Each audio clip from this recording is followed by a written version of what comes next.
14واں باب جلدی بیماریوں کے بعد پاک ٹھہرایا جانا۔ پھر خداوند نے موسیٰ سے کہا کہ کوڑھی کے لیے جس دن وہ پاک قرار دیا جائے، یہ شرع ہے کہ اسے کاہن کے پاس لے جائیں، اور کاہن لشکرگاہ کے باہر جائے، اور کاہن خود کوڑھی کو ملاحظہ کرے،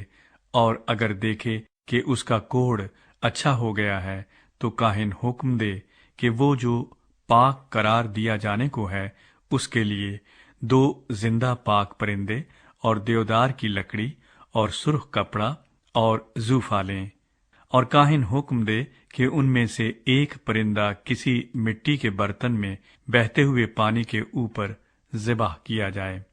پھر وہ زندہ پرندے کو اور دیودار کی لکڑی اور سرخ کپڑے اور زوفے کو لے، اور ان کو اور اس زندہ پرندے کو اس پرندے کے خون میں غوطہ دے جو بہتے پانی پر ذبح ہو چکا ہے، اور اس شخص پر جو کوڑھ سے پاک قرار دیا جانے کو ہے 7 بار چھڑک کر اسے پاک قرار دے، اور زندہ پرندے کو کھلے میدان میں چھوڑ دے۔ اور وہ جو پاک قرار دیا جائے گا اپنے کپڑے دھوئے اور سارے بال منڈائے اور پانی میں غسل کرے، تب وہ پاک ٹھہرے گا۔ اس کے بعد وہ لشکرگاہ میں آئے، پر 7 دن تک اپنے خیمے کے باہر ہی رہے، اور 7ویں روز اپنے سر کے سب بال اور اپنی داڑھی اور اپنے ابرو غرض اپنے سارے بال منڈائے اور اپنے کپڑے دھوئے اور پانی میں نہائے، تب وہ پاک ٹھہرے گا۔ اور وہ 8ویں دن 2 بے عیب نر برے اور 1 بے عیب یک سالہ مادہ برا، اور نذر کی قربانی کے لیے ایفا کے 3/4 حصے کے برابر تیل ملا ہوا میدا اور لوج بھر تیل لے۔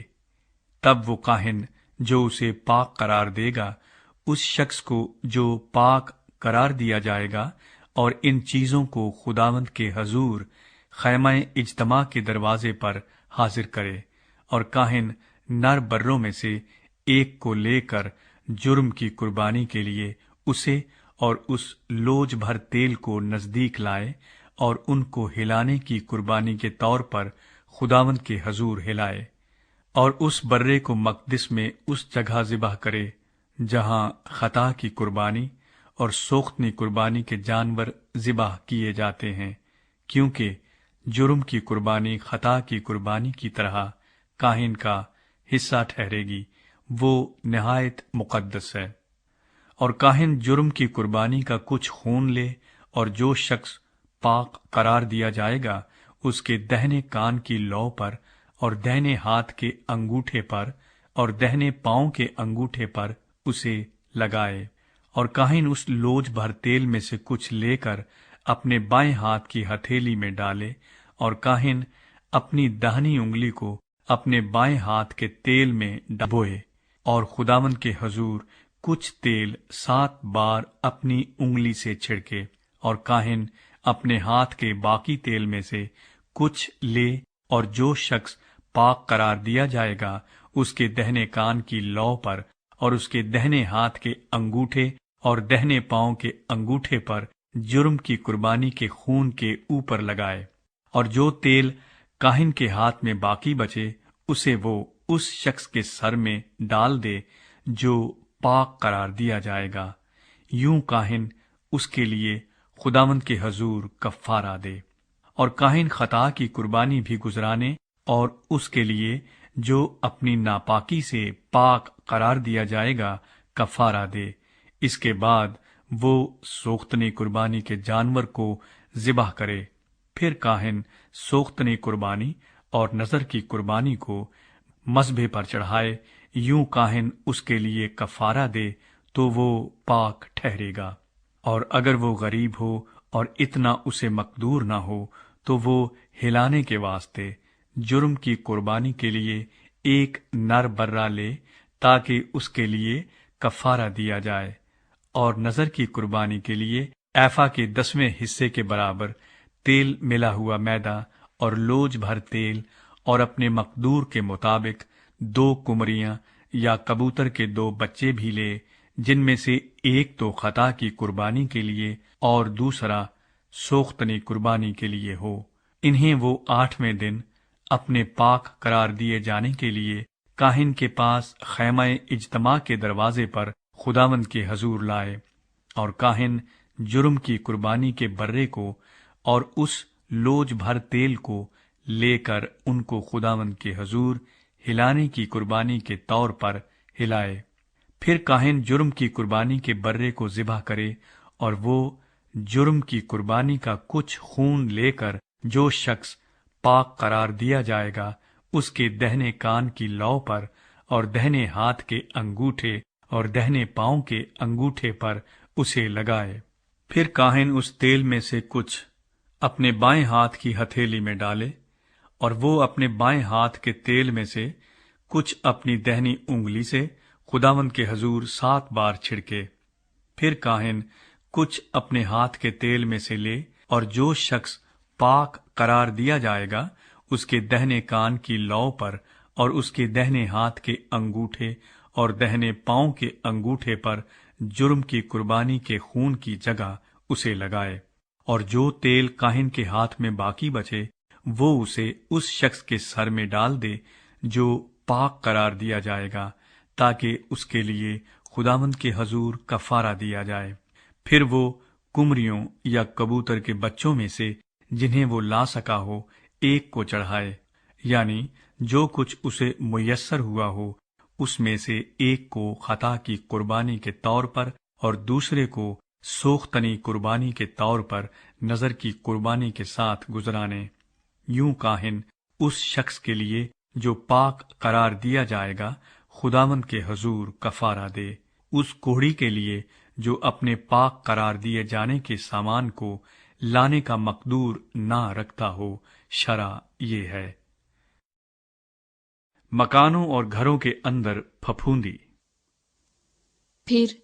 خداوند نے موسیٰ اور ہارون سے کہا کہ جب تم ملک کنعان میں جسے میں تمہاری ملکیت کیے دیتا ہوں داخل ہو، اور میں تمہارے میراثی ملک کے کسی گھر میں کوڑ کی بلا بھیجوں، تو اس گھر کا مالک جا کر کاہن کو خبر دے کہ مجھے ایسا معلوم ہوتا ہے کہ اس گھر میں کچھ بلا سی ہے۔ تب کاہن حکم کرے کہ اس سے پیشتر کہ اس بلا کو دیکھنے کے لیے کاہن وہاں جائے، لوگ اس گھر کو خالی کریں، تاکہ جو کچھ گھر میں ہو وہ ناپاک نہ ٹھہرایا جائے۔ اس کے بعد کاہن گھر دیکھنے کو اندر جائے اور اس بلا کو ملاحظہ کرے، اور اگر دیکھے کہ وہ بلا اس گھر کی دیواروں میں سبزی یا سرخی مائل گہری لکیروں کی صورت میں ہے اور دیوار میں سطح کے اندر نظر آتی ہے، تو کاہن گھر سے باہر نکل کر گھر کے دروازے پر جائے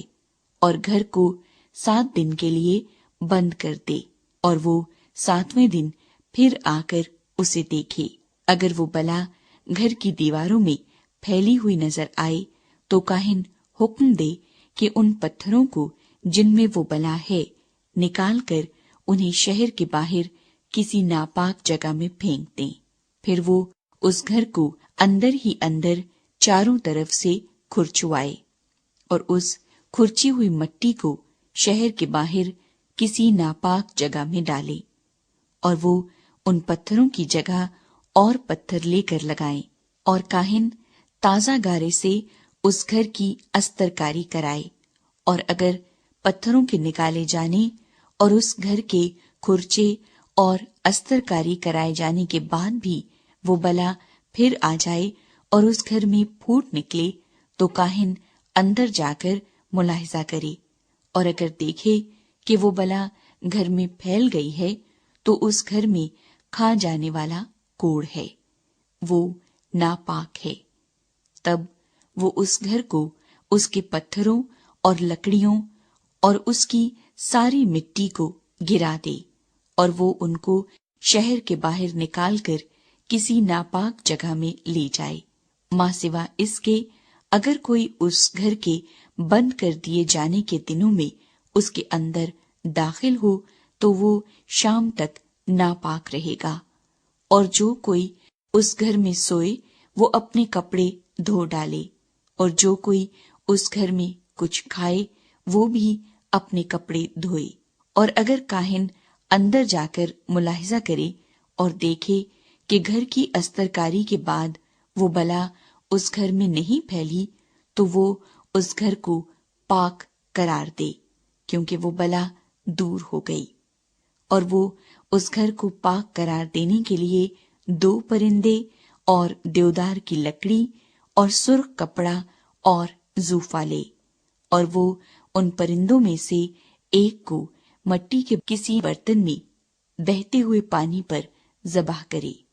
پھر وہ دیودار کی لکڑی اور زوفا اور سرخ کپڑے اور اس زندہ پرندے کو لے کر ان کو اس ذبح کیے ہوئے پرندے کے خون میں اور اس بہتے ہوئے پانی میں غوطہ دے اور 7 بار اس گھر پر چھڑکے، اور وہ اس پرندے کے خون سے اور بہتے ہوئے پانی اور زندہ پرندے اور دیودار کی لکڑی اور زوفے اور سرخ کپڑے سے اس گھر کو پاک کرے، اور اس زندہ پرندے کو شہر کے باہر کھلے میدان میں چھوڑ دے۔ یوں وہ گھر کے لیے کفارہ دے، تو وہ پاک ٹھہرے گا۔ کوڑ کی ہر قسم کی بلا کے اور صافہ کے لیے اور کپڑے اور گھر کے کوڑ کے لیے اور فرم اور پپڑی اور چمکتے ہوئے داغ کے لیے شرع یہ ہے، تاکہ بتایا جائے کہ کب وہ ناپاک اور کب پاک قرار دیے جائیں۔ کوڑ کے لیے شرع یہی ہے۔